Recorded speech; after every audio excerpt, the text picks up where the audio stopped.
Muchas gracias, bienvenidos de nuevo.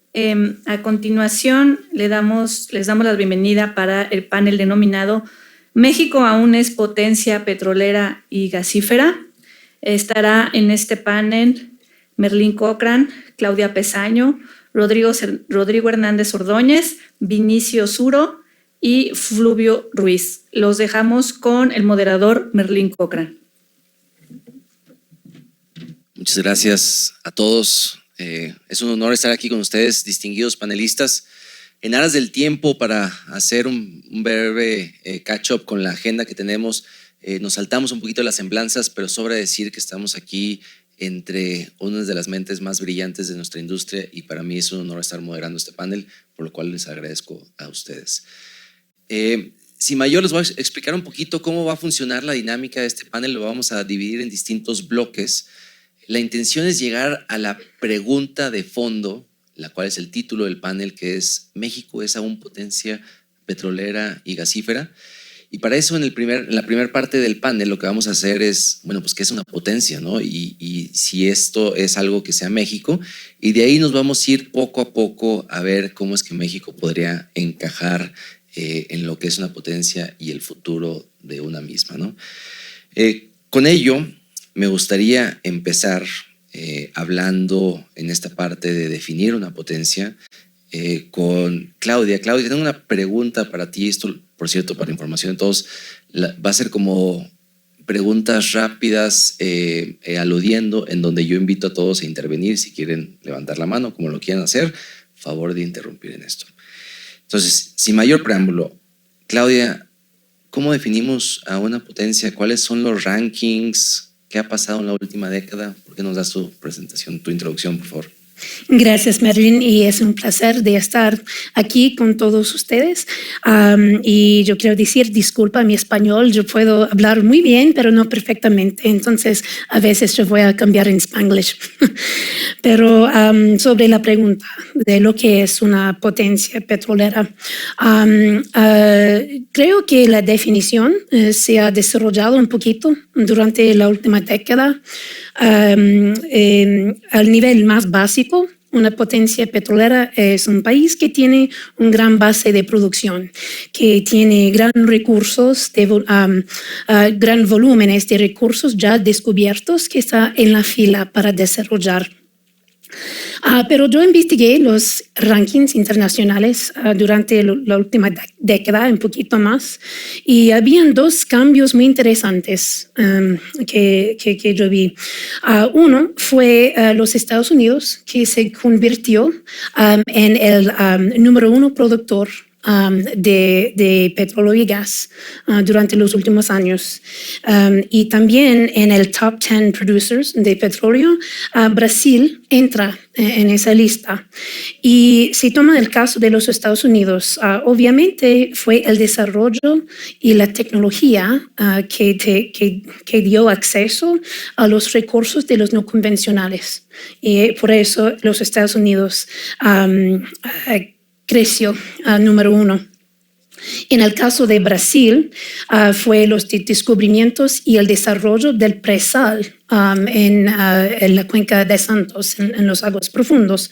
Y creo que esos dos casos tienen algunas cosas en común. Uno fue la aplicación y el desarrollo de tecnología. En los dos casos es algo muy importante para acceder a los recursos. También en los dos casos habían un ambiente abierto, competitivo, que fomentó eficiencia y capital financiera, inversiones. Y por eso en el futuro yo creo que esos criterios van a estar muy importantes para la nueva potencia. Muchas gracias. Y nada más para darle continuidad a esta parte que dices del futuro. La pregunta que todo el mundo nos hacemos es, no solo los que estamos aquí, sino quienes están iniciando una carrera de ingeniería petrolera, geofísica, ¿va a seguir siendo relevante la industria en el futuro? Es relevante, sí, va a continuar muy relevante en el futuro. En mi empresa S&P Global hacemos escenarios sobre world demand, la demanda global hasta 2050. ¿Sí? Y estimamos que aún en nuestra case básico, en el base case escenario, estimamos que petróleo y gas natural van a representar todavía más de 50% en 2050. Okay. Aún con cambios en renovables y todo eso, pero petróleo y gas van a continuar muy importante en las décadas que vienen. Sí, va a cambiar muchísimo, pero todavía es el fondo. Okay. Y cuando pensamos en las adquisiciones recientes que hicieron ExxonMobil y Chevron, sí fue como una apuesta del futuro de petróleo y gas van a continuar para décadas, va a continuar importante. Súper, muchas gracias. Me gustaría mover ahora de los rankings internacionales y la relevancia del petróleo a México. Y aquí, con la presencia de Rodrigo por parte de la Comisión Nacional de Hidrocarburos. Rodrigo, ¿cómo ves a México con todo esto? ¿Qué ha pasado? ¿Cómo estamos el día de hoy? Mira, yo creo que es importante establecerlo con datos, ¿no? Y hay dos datos importantes para establecer el potencial de México, ¿no? Uno son los recursos prospectivos, que es aquel recurso que todavía no se descubre, pero que sabemos que por ahí debe andar. Y otros son las reservas, son las que sustentan los proyectos productivos, ¿no? Entonces, si hablamos de las reservas, pues en México tenemos un nivel de reservas que, si bien no ha crecido como quizá hubiéramos querido, al menos se ha mantenido y empieza a parecer tener una tendencia que pueda subir, ¿no? Entonces, si lo vemos a nivel de reservas probadas, la relación reserva-producción, si mantenemos el ritmo de producción del año anterior, que fue 961 millones de barriles de crudo equivalente, las reservas probadas, tenemos reservas probadas del orden de 9 años para seguir con ese ritmo de explotación, ¿no? Si subimos a las reservas 2P, que en muchos casos son los que sustentan los proyectos, ahí nos vamos ya casi al doble, a 16 años, ¿no? Entonces creo que el nivel de reservas al menos da un sustento para una planeación ordenada en los primeros años, y después empezar a sentar las bases para ir hacia la otra parte, que es el potencial con los recursos prospectivos, ¿no? Excelente, muchas gracias. Con esto nos vamos, doctor Zuro. Quisiera preguntarle a usted, en su visión, si ya sabemos que para 2050 es relevante, si sabemos que México tiene ese potencial, ¿cómo ve a una compañía petrolera futura, a un país petrolero futuro? ¿Cuáles son los ingredientes que habría que agregarle a esto? Yo diría de que, hablando del futuro, digamos, nosotros como petroleros o como parte del sector de energía, tenemos que ser muy claros en cuanto a las prioridades. Desde luego tenemos que generar valor económico, pero el valor económico no puede ir disociado de crear valor social y crear valor ambiental. Yo creo, y lo acabamos de ver en el video, estamos muy preocupados por las comunidades, estamos muy preocupados por el ambiente, pero claramente tuvimos nuestros excesos en los 50, en los 60 y en los 70, y esto ha comenzado a cambiar. Esto significa que una empresa petrolera moderna del presente, y hablo del presente, no de mañana, de hoy, ¿sí?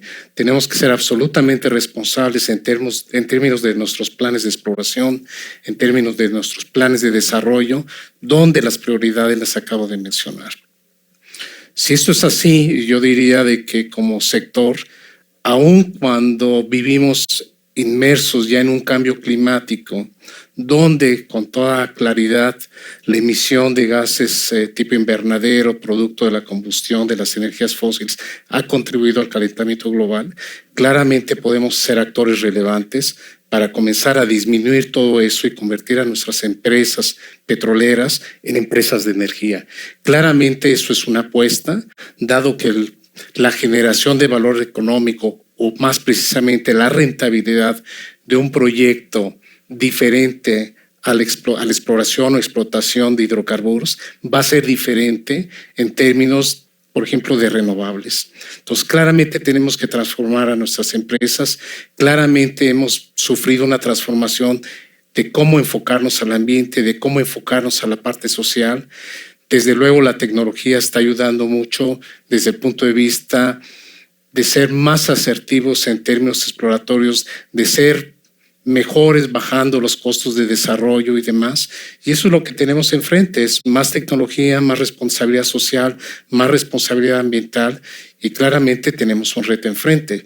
Pero esto no es diferente del pasado, siempre hemos tenido retos y yo estoy muy seguro de que los vamos a superar, pero tenemos que tener muy claro que la matriz energética, la transición, ya inició, ¿sí?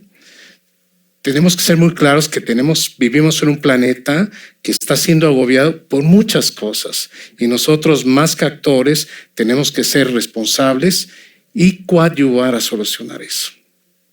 Muchas gracias. Esto me parece un excelente pivote.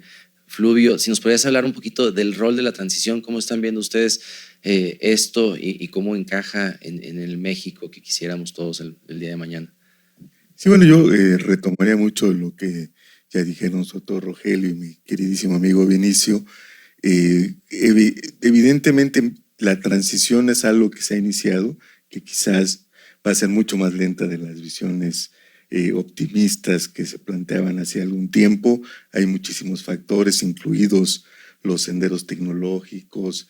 Recordemos que la transición al final del día no solamente significa cambiar los sistemas de producción, sino también los patrones de consumo, ¿no? Y en ese sentido hay también una componente, digamos, cultural o de ciertas valoraciones sociales que se tienen que hacer. Entonces, me parece fundamental subrayar que es imposible, yo ya no diría difícil, imposible pensar en una empresa petrolera que no cumpla con todos los criterios que muy bien ha señalado Vinicio, ¿no? Sobre todo en términos de responsabilidad social, de responsabilidad ambiental, de generación de valor, de aprovechamiento de nuestros recursos, mucho más como materias primas para eslabones como la petroquímica que para quemarlos directamente. En fin, creo que hay toda esta parte para la cual se requerirá sin duda una base científica y tecnológica muy sólida. Y yo quisiera rezar tantito, nada más un comentario sobre lo que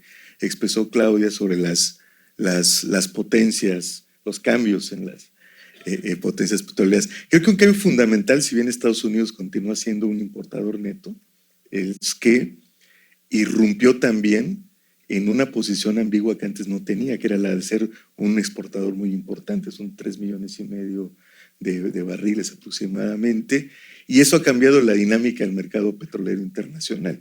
O sea, si recordamos en la gran caída de los precios en la época de la pandemia, en otros momentos, en los 70s, en los 80s, pues Estados Unidos hubiera estado feliz jugando con ese marcador. Aquí no, porque ya hay una parte de la propia industria que es exportadora, por cuestiones de calidad sobre todo, ¿no? del tipo de crudo que requieren sus refinerías, y eso ha modificado también la dinámica del mercado petrolero internacional como tal.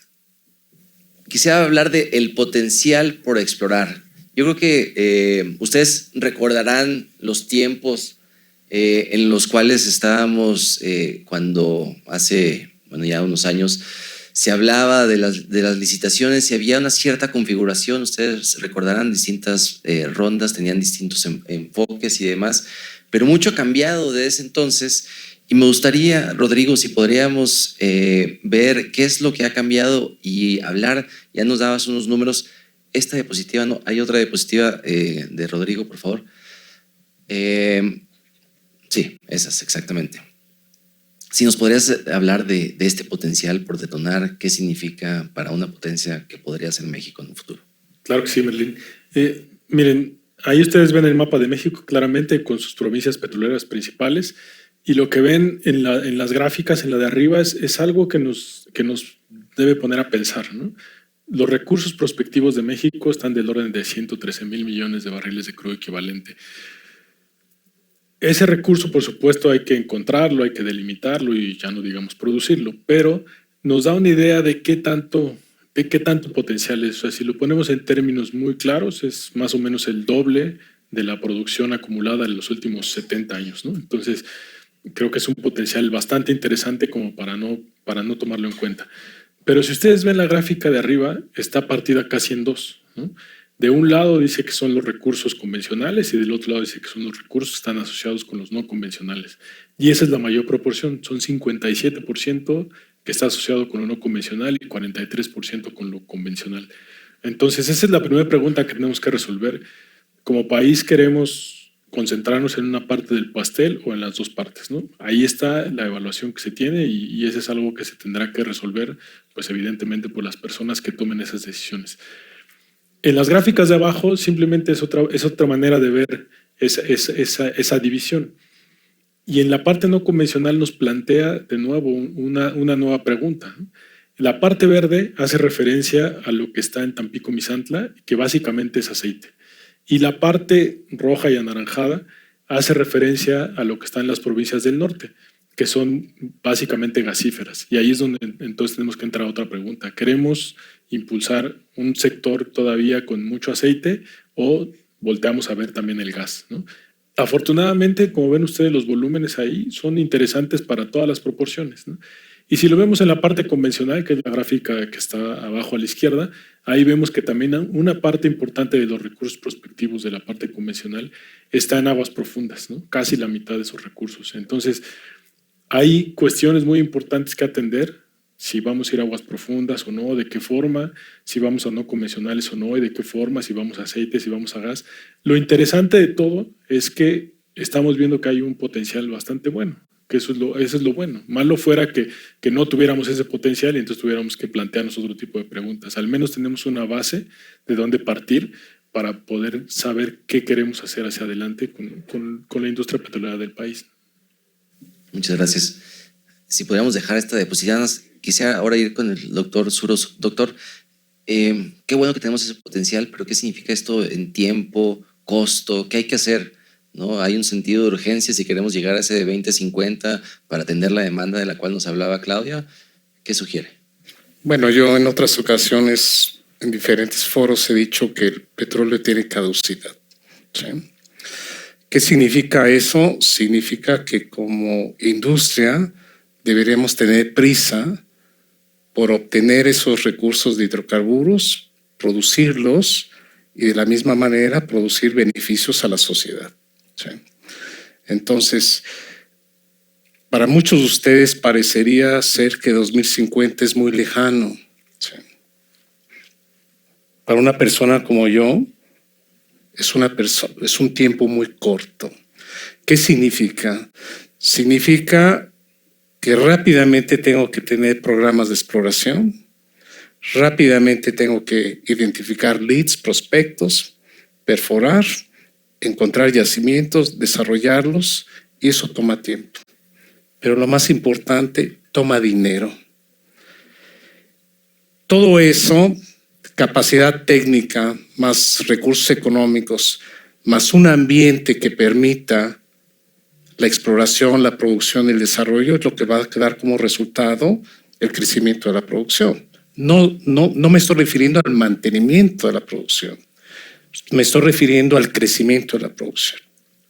Y eso tiene que ver con no solamente con políticas públicas, sino también tiene que ver con capacidades tecnológicas y con toda la disponibilidad de recursos materiales que hacen que nuestra industria pueda florecer. Anteriormente mencionaba Claudia del éxito de Estados Unidos de incrementar la producción. Incrementó la producción porque había políticas públicas, había recursos económicos y había el ecosistema de compañías y tecnologías enfocadas a eso. Nosotros como país claramente tenemos mucho de eso, pero también cuando yo oigo a Rodrigo de hablar de 100,000 millones de barriles de petróleo crudo equivalente y me pongo a ver la estadística de descubrimientos y demás, digo, pues estamos descubriendo yacimientos de 20, 30 millones de barriles de petróleo crudo equivalente. Hay excepciones como Sama, Tupilco Profundo, Quesqui, Ixachi y demás que superan de 100 millones para arriba. Y si nosotros vemos cómo se mantiene la producción que tiene el país requiere de campos por arriba de 100 millones de barriles. Y eso significa que desde el punto de vista de exploración y desarrollo tenemos como país o como compañías, ¿sí?, apuntar a eso. Entonces, en resumen, los números son muy atractivos, pero los números son números. Los números hay que ponerlos en cosas concretas. De otra manera, cada año vamos a ir platicando de los recursos prospectivos o de las reservas probables y reservas posibles cuando un pozo produce reservas probadas, no recursos prospectivos, no reservas probables, no reservas posibles. Entonces, yo diría que como país sí deberíamos tener un poco más de prisa. Y esta meta que hemos escuchado de los 1.8 millones de barriles, ¿cómo la ve? Pues más de 1.6, ¿sí? Pero déjeme abordarlo de la siguiente manera. A ver, ¿qué tenemos enfrente para ver si es razonable el número? A ver, hoy estamos produciendo ¿cuánto? Del orden de 1.7, incluyendo condensados, ¿no? Más o menos. ¿Qué tenemos enfrente? Desarrollos importantes de Trión, tenemos desarrollos de Zama, Quesqui está declinando, Ixachi se está manteniendo la producción, Tupilco Profundo comienza a declinar. Desde luego hay programas exploratorios, ¿sí?, que pueden alimentar todo eso. Entonces a mí me parece que un 800 me parece que es razonable. Pero cuando se hable de un 800, a mí me gustaría hablar de cuántos recursos económicos se requieren para eso y hacer la pregunta. ¿Lo tenemos? Yo estoy convencido de que tenemos los geólogos, los geofísicos, los petroleros, tenemos las compañías, tenemos mucha infraestructura construida. Pero el punto es, ¿tenemos los recursos económicos? ¿Cuál es el tipo de modelo que queremos para los siguientes años? Petróleos Mexicanos es y seguirá siendo la empresa dominante de México. Eso no hay ninguna duda. Cuando se produce lo que produce Pemex, y que los privados produzcan cerca de 100,000 barriles, Pemex es la empresa dominante. Entonces, el punto a discutir es cómo queremos abordar el futuro, como lo estamos abordando hoy, o queremos cambiarlo para agregar ese pequeño empujón que nos permita capturar esas reservas probables, esas reservas posibles, si es que existen, y esos recursos prospectivos, si es que existen. Muchas gracias. Por favor. Me gustaría agregar algo a esto, a lo que dijo el señor Vinicio. Él mencionó que toma dinero, ¿sí?, y que hay un tipo de urgencia de desarrollar y explorar ese potencial.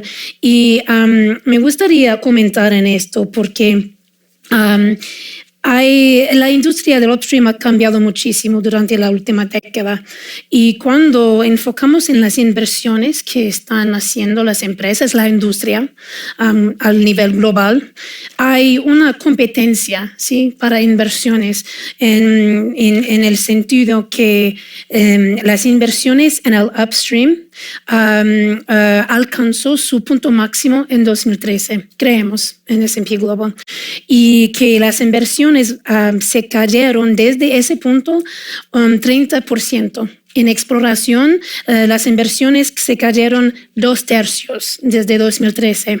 Y ahora empresas están cambiando sus business models, ¿sí?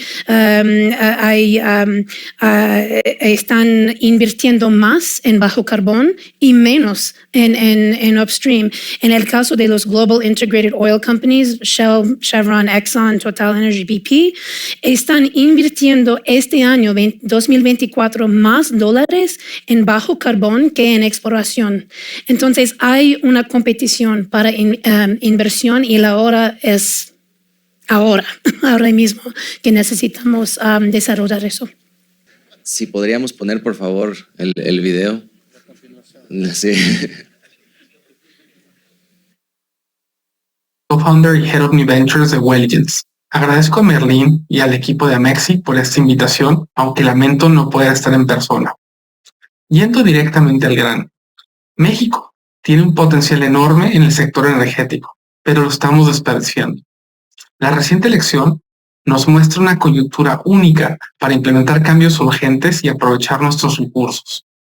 Un análisis que publicamos hace unos meses nos reveló puntos críticos en la estrategia de Pemex. Uno, Pemex es la compañía petrolera más endeudada del mundo, con una deuda neta de 106 mil millones de dólares a finales de 2023. Nosotros proponemos que Pemex conserve sus 25 mejores activos que representan el 85% del valor de su portafolio y que desinvierta o se asocie en el resto. Esta desinversión o asociación podría generar hasta 17 mil millones de dólares en la venta y asociación de los activos y 147 mil millones en ingresos gubernamentales a largo plazo. Es hora de ser realistas. Los contratos de servicio, se llamen CIEPs, COPs o como les llamemos, son un intento anticuado que no ha funcionado en ningún lugar del mundo. México debe competir con países como Indonesia, Brasil, Noruega y Angola, que utilizan concesiones y contratos de producción compartida. México no es Kuwait, México no es Arabia Saudita. La transformación de Petrobras en Brasil es un buen ejemplo. Desde 2018 ha desinvertido 23 mil millones de dólares en activos, resultando en una empresa mucho más ágil y rentable. Mientras que incentivar la conversión de empresas de servicio mexicanas a petroleras es positivo sin duda, la experiencia de los IOCs es indispensable, particularmente en áreas exploratorias y en campos maduros, donde Pemex lucha por incrementar el factor de recuperación y donde hay mucho potencial que no se ha explotado. Nuestro análisis muestra que el portafolio no esencial de Pemex, aunque solo representa el 15% del total, contiene el 25% de las reservas 2P, es decir, 2.6 mil millones de barriles de petróleo equivalentes. Este potencial podría desbloquearse con inversión del sector privado. A pesar de su cercanía con AMLO, la nueva presidenta debe mostrar independencia por el bien del sector y por el bien de su gobierno. Tiene la oportunidad de implementar reformas audaces que fortalezcan a Pemex y al sector energético mexicano. Nuestro plan de asociaciones podría ser un gran impulso, aliviando problemas financieros de Pemex y fortaleciendo la economía de México.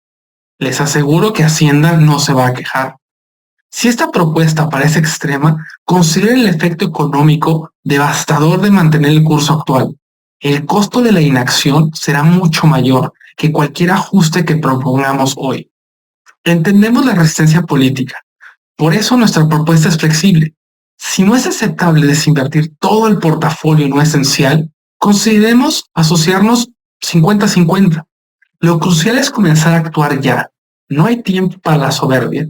Cada día de inacción, México pierde terreno frente a sus competidores globales. En Welligence estamos comprometidos a proporcionar análisis detallados y soluciones prácticas. Es hora de actuar.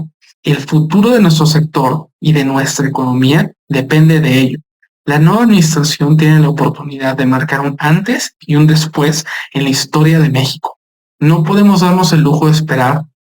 Pemex merece un cambio y falta hacerlo ya. Muchas gracias por su atención.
cultura corporativa con sus prioridades de inversión, unas de las ideas que señala Pablo, he tenido la oportunidad de comentarlas con él, con Matiz me parece bien. Entonces creo que eso es una discusión previa que se tendría que dar.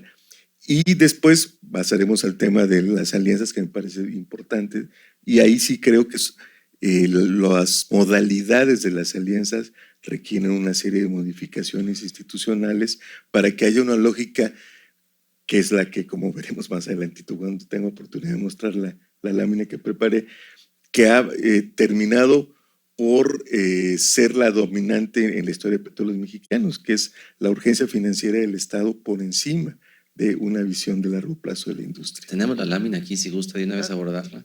Sí, bueno, lo que ustedes ven en esta lámina son los resultados de petróleos mexicanos antes y después de impuestos.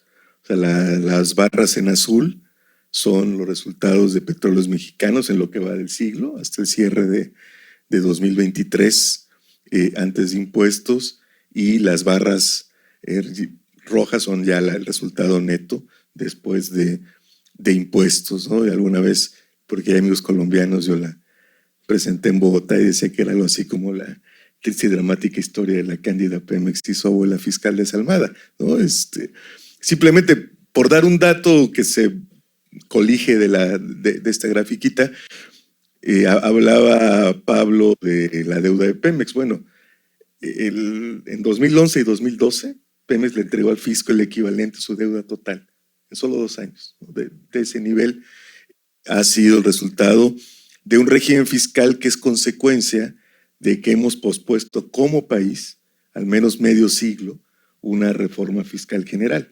Nuestro país recauda poco, 15, 16 puntos del Producto Interno Bruto, promedio de América Latina anda en 21, pero además no solo recauda poco, sino que es inocuo en términos de la redistribución de la riqueza. Entonces, para mí es una condición previa de tal suerte que no haya la dependencia estructural que seguimos teniendo en los ingresos petroleros. Si bien el peso de estos en los ingresos totales ha disminuido, es una disminución producto del menor volumen de producción y de los niveles de precio, pero no de una desconexión estructural. Entonces, me parece que a partir de estos datos, que también lo que podemos ver es el impacto que tuvo, por ejemplo, la reforma de 2013-2014, el peor año de Pemex es 2015.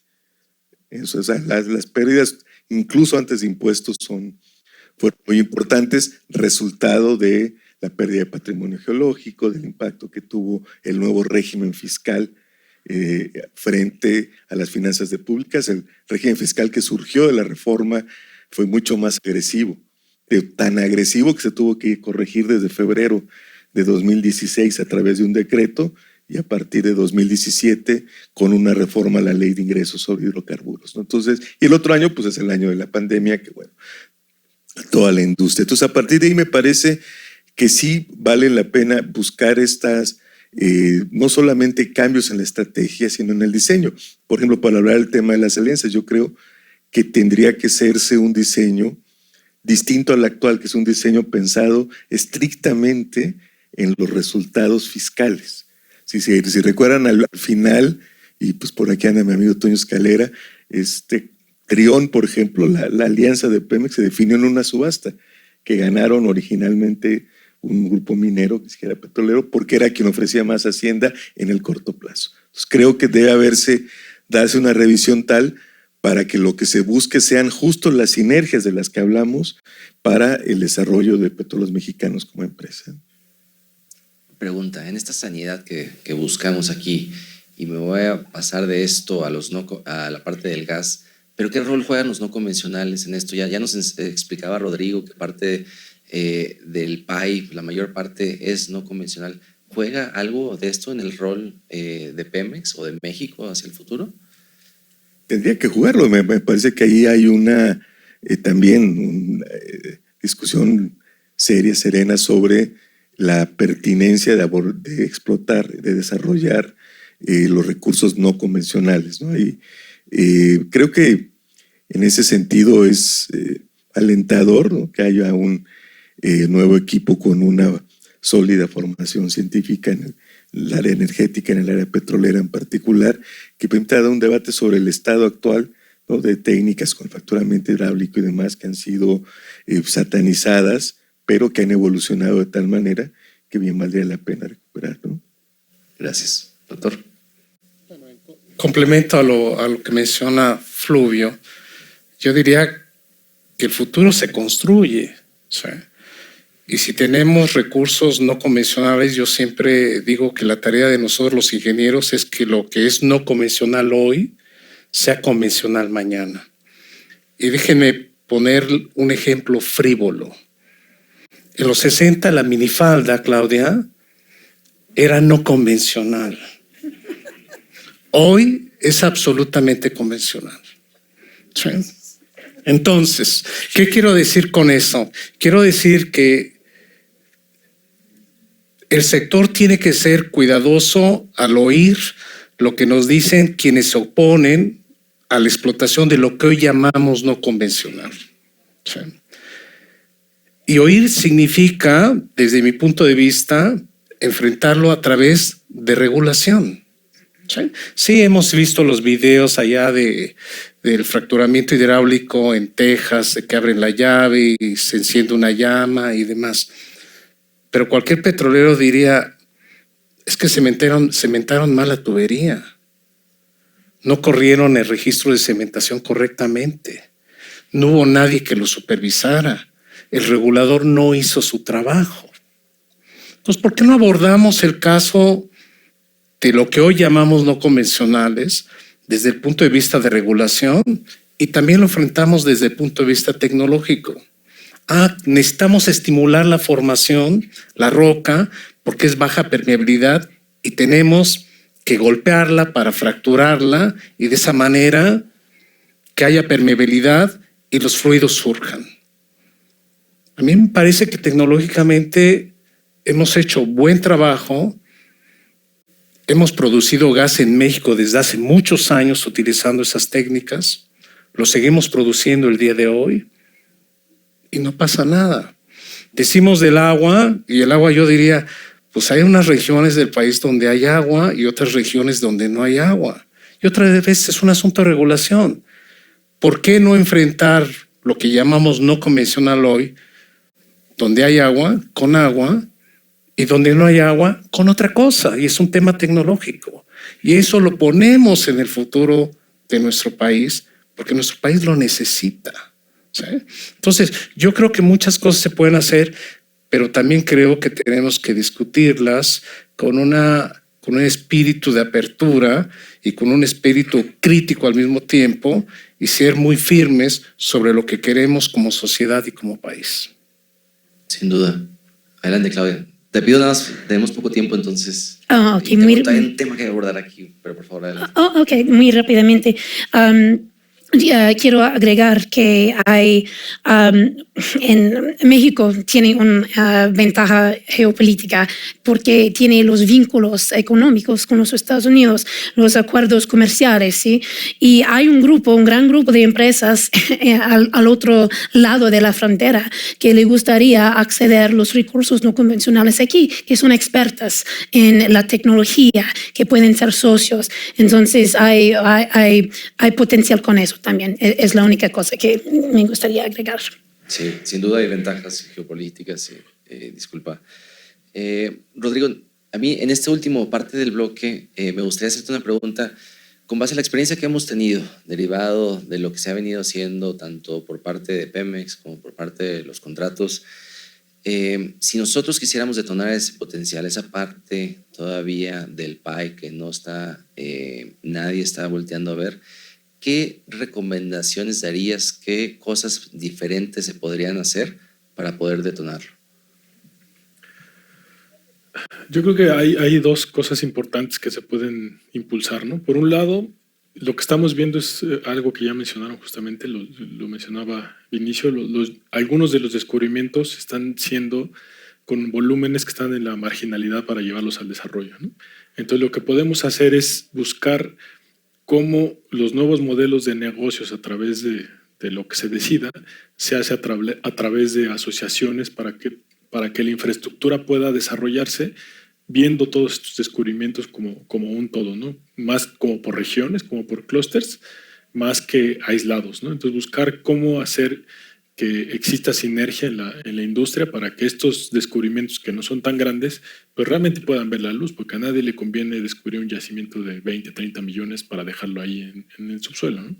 Eso creo que por un lado nos ayudaría, y por otro lado creo que gran parte de esos recursos de los que hablábamos está en plays que todavía no han sido altamente explorados, ¿no? Entonces, muchos de estos descubrimientos que se están teniendo es sobre plays que se han ya explorado. Entonces, es lógico, las cuencas van adquiriendo madurez y se van encontrando los yacimientos más grandes y van quedando los más pequeños, son los que seguimos encontrando.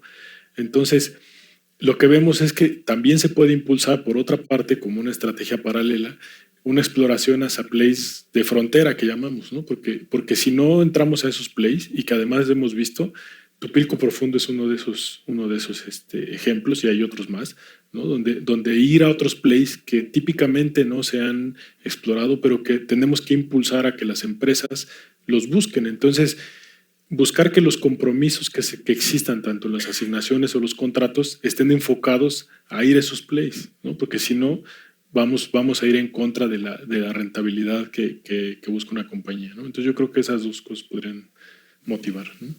Sin lugar a duda.